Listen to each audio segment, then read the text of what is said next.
Begin met een pluk aan de voorkant.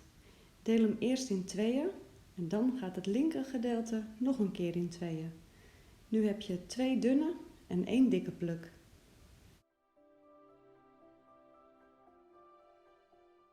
We maken nu een 3-strengen opvlecht en we beginnen aan de linkerkant. Links eronder door, rechts eronder door. En dan pak ik een klein plukje die ik gebruik voor de tweede vlecht.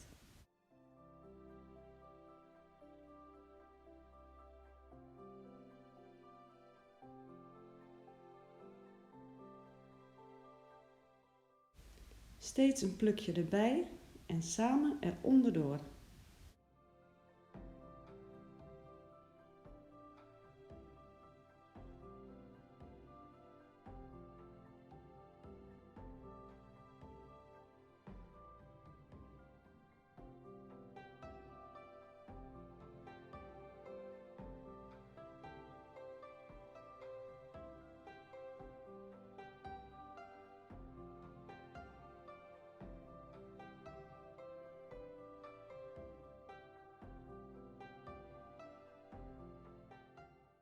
Vlecht niet te strak en haal tussendoor de vlecht al ietsje losser.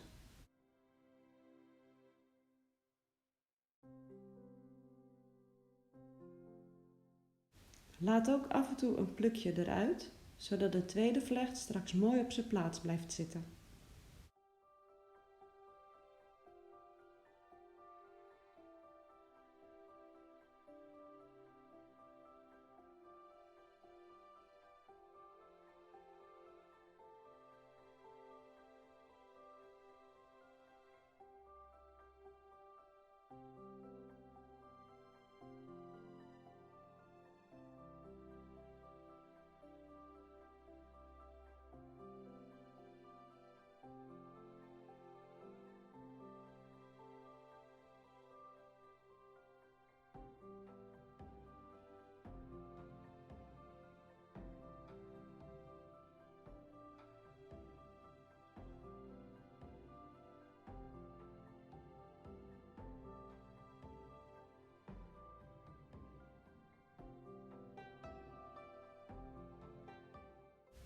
In de plukjes die loshangen gaat nu ook een 3-strengen opvlecht.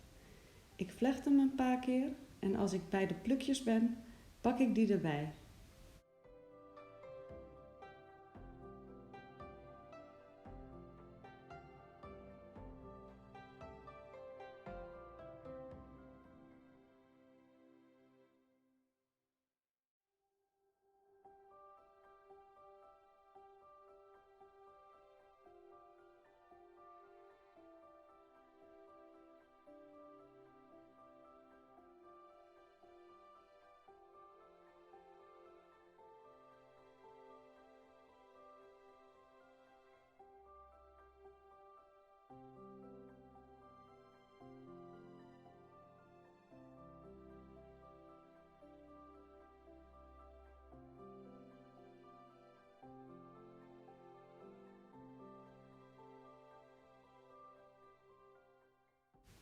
Bedankt voor het kijken en veel plezier ermee!